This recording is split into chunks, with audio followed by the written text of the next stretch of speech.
What's going on, people? Welcome to Youthviewz. We are live streaming a very spontaneous live stream, I must say. I have with me my two regular guests, Cooperman257. Hello. How we doing, mate? Fine. I was just campaigning in Welling, Hatfield today.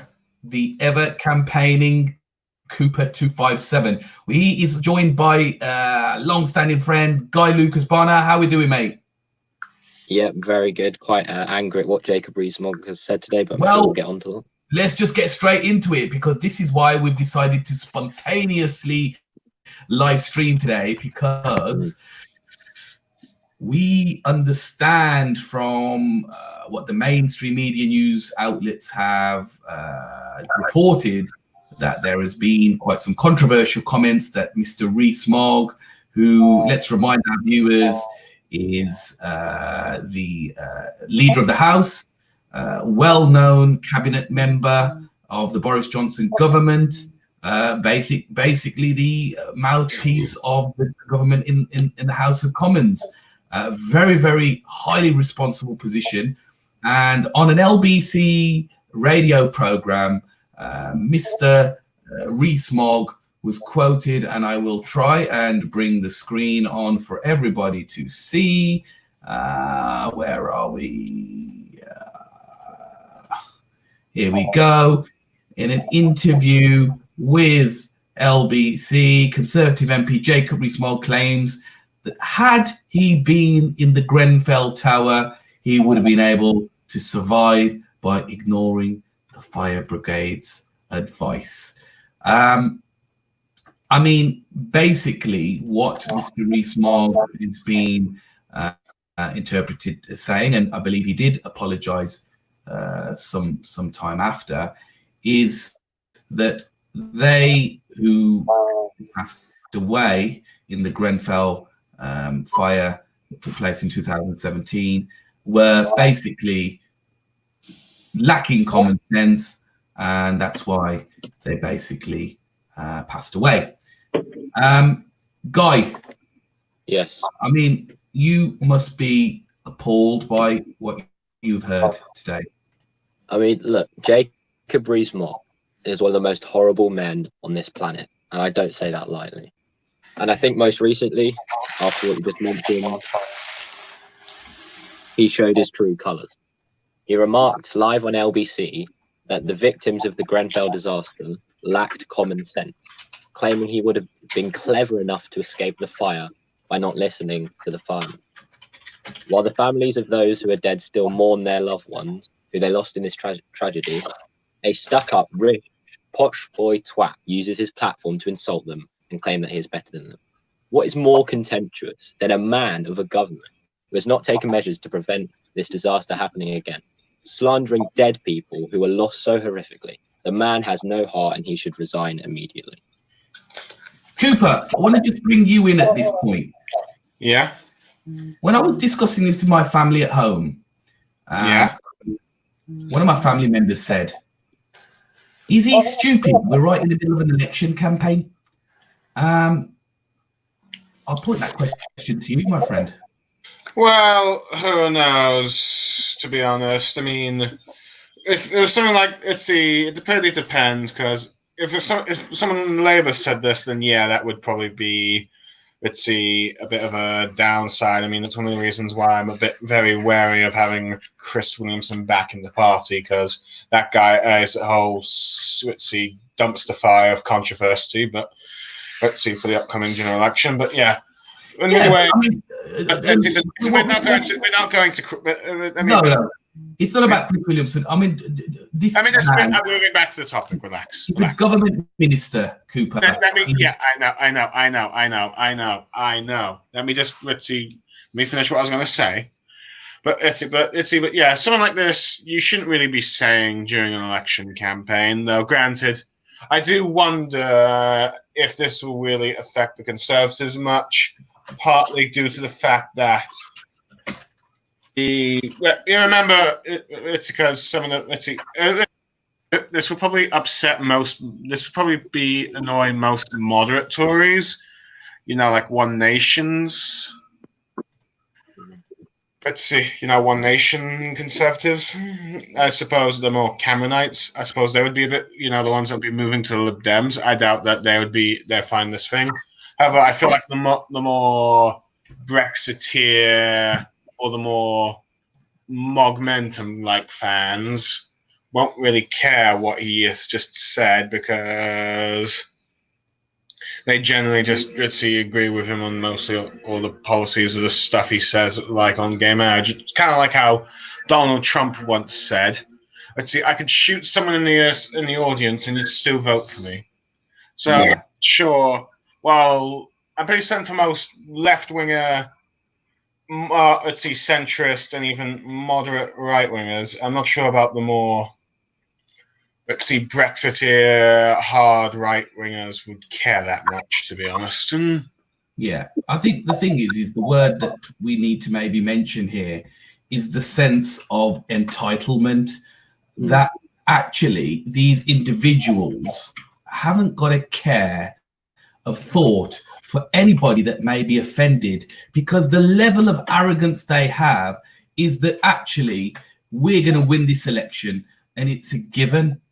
Well, let me tell you, Mr. Rees Mogg, there are a world of people out there, whether they're on the right side of politics, the left sides, or as has been referred to by Cooper, the centrists, that will be disgusted by the comments of Mr. Rees Mogg.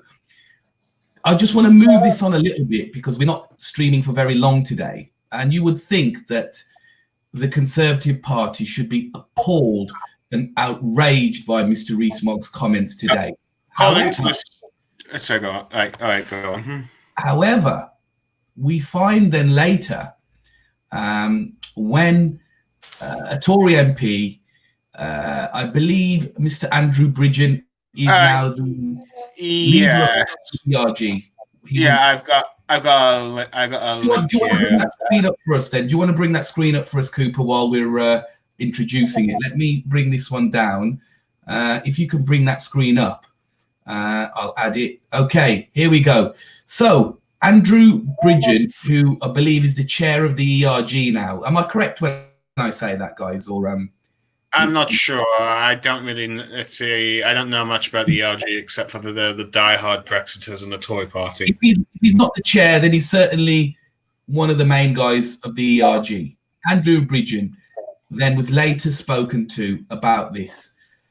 And when he had a chance to change the perspective of this and really settle the dust and say, look, guys, no, actually, his comments were inappropriate, he actually came on record and said, well, actually, Mr. Rees Mogg is clever, and that's why he's in government, and government needs people. I mean, talk about rubbing salt into the wound, guys. I mean, if things couldn't get any worse, surely this was.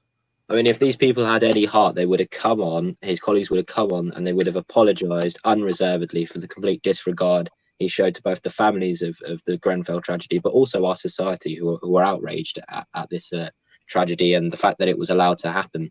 But the thing I take from this is that, one, he said he'd escape because he's clever, but two, he then proceeded to say, and we need clever people running the country. And my take on that is, we don't need people who slander the deceased in power, and we certainly don't need elite posh boys in power. We need people who care in power. We need people who actually stand up for the victims and not slander them and not insult them on a live radio show broadcasted to God knows how many people. It's disgusting. It's complete contempt, and it's another reason not to vote Tory. And the significance here as well is that when the guy who's made the comments has actually come out and apologized, you would think that the party line would be is that, look, guys, we need to settle this now. We need to not let it continue further into the public domain. Let's divert. Let's try and soften the blow, so to speak. But no, instead, what Andrew Bridgen then goes and does is he enhances the perspective and actually talks about actually Mr. Rees Mogg is cleverer than the victim. I mean, it's absolutely slanderous and it's disgusting. And that's why I want our viewers, whether they're undecided or whichever view they take on politics, is this is what you have in the Tory party at the moment.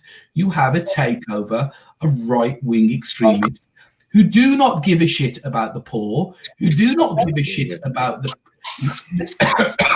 side of society who are less fortunate and don't have as much as the top brass, so to speak. And actually, this is their true. They're not even prepared to lie. They're not even prepared to shift the perspective. Well, let's see, Youthviewz. This might interest you if you go back to my shared screen, but apparently, according to The Sun, it seems like the Jacob Rees Mogg has been booted off the campaign trail after insulting Grenfell victims.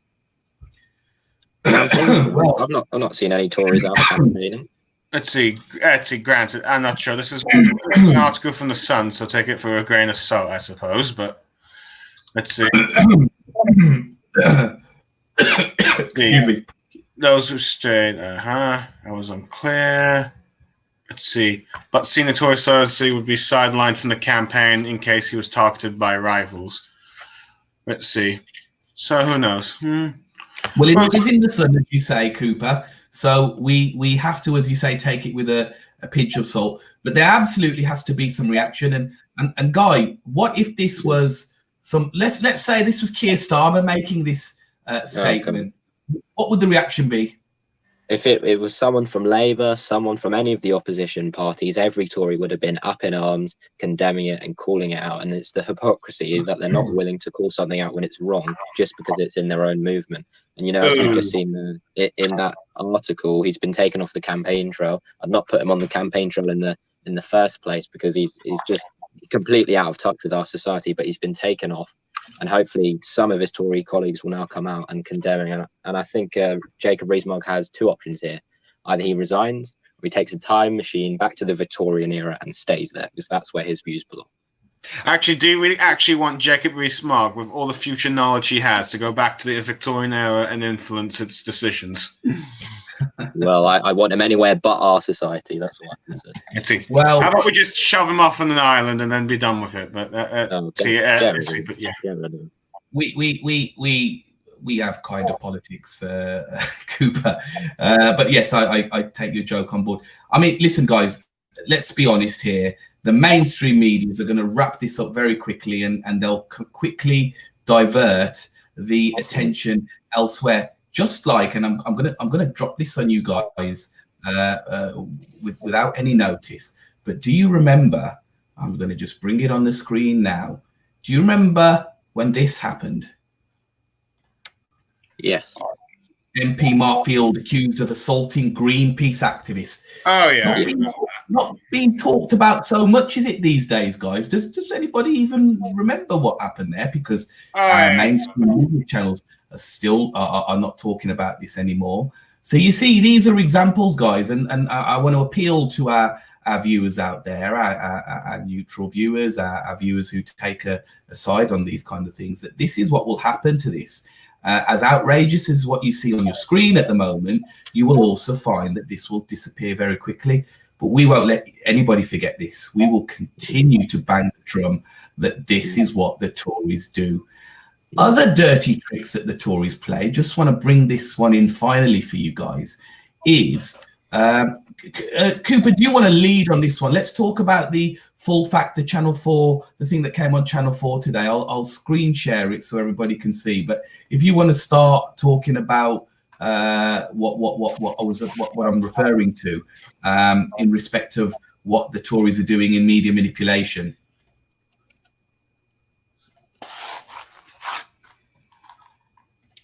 Are you there, Cooper? Yeah, I'm there. So, what am I supposed to share a link or?